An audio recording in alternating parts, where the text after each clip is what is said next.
Assalamualaikum warahmatullahi wabarakatuh. Hai guys, kenalin nama aku Najwa Naila Sasabila dari kelas 11 IPA 2 SMA IN 1 Ciawi Kabupaten Tasikmalaya. Nah, di sini aku bakal sedikit ngejelasin tentang perjanjian Renville. Oke, kalau gitu kita langsung aja ke materi ya. Nah, jadi perjanjian Renville adalah perjanjian antara Indonesia dengan Belanda yang terjadi pada tanggal 8 Desember 1947 sampai 17 Januari 1948 di atas geledah kapal perang milik Amerika Serikat di pelabuhan Tanjung Priuk. Delegasi Indonesia dipimpin oleh Amir Syarifuddin dan delegasi Amerika Serikat dipimpin oleh Abdur Kadir Wijoyo Atmojo, orang Indonesia yang memihak kepada Belanda. Dengan berbagai pertimbangan, akhirnya Indonesia menyetujui perundingan Renville yang terdiri atas 3 hal sebagai berikut. Yang pertama, persetujuan tentang gencatan senjata yang antara lain diterimanya garis demarkasi PAMUK 10 pasal.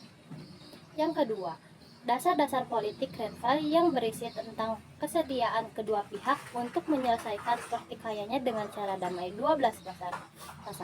Yang ketiga, 6 pasal tambahan dari KTN yang berisi antara lain tentang kedaulatan Indonesia yang berada di tangan Belanda selama masa peralihan sampai penyerahan kedaulatan, 6 pasal. Sebagai konsekuensi ditandatangani perjanjian Renville, wilayah RI semakin sempit. Berdasarkan garis demarkasi PAMUK itu, wilayah rakyat Indonesia tinggal meliputi Yogyakarta dan sebagian Jawa Timur. Dan dampak lain bagi para tentara di Jawa Barat harus berpindah ke Jawa Tengah yang dikenal dengan peristiwa Long March Siliwangi. Bahkan, ibu kota negara juga harus berpindah dari Jakarta karena tidak lagi menjadi wilayah kekuasaan Indonesia. Hal ini memunculkan rasa kecewa dan membuat munculnya perlawanan di berbagai daerah.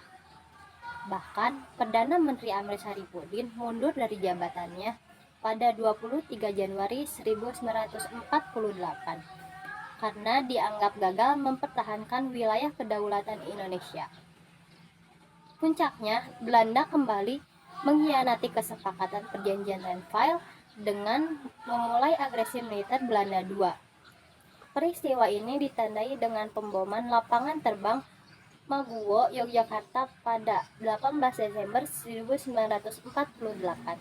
Jadi kesimpulannya, perjanjian Renville adalah perjanjian antara Indonesia dengan Belanda yang ditengahi oleh Komisi 3 negara yang terdiri dari Amerika Serikat, Australia, dan Belgia.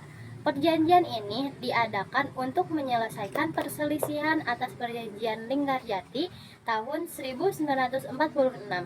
Perjanjian ini berisi batas negara antara wilayah Indonesia dengan Belanda yang disebut garis PAMUK. Dari tadi kita kan membahas tentang latar belakang, isi perjanjian, dan kesimpulan perjanjian Renville. Nah, sekarang siapa aja sih tokoh-tokoh yang ada di perjanjian Renville tersebut? Oke, kita akan bahas di video selanjutnya. Tokoh-tokoh yang turut hadir dalam perumusan perjanjian Renville adalah Perdana Menteri Amir Syarifuddin sebagai delegasi Indonesia, Mr. Ari Sosro Amijojo dan Agus Salim sebagai wakil, Dr. Laimena, Mr. Latu Harari, dan Kolonel TB Simatupang sebagai anggota, R. Abdul Kadir Wijoyo Atmojo sebagai delegasi yang ditunjuk oleh pihak Belanda. Sekian yang dapat aku sampaikan. Mohon maaf apabila ada kesalahan. Terima kasih. Wassalamualaikum warahmatullahi wabarakatuh.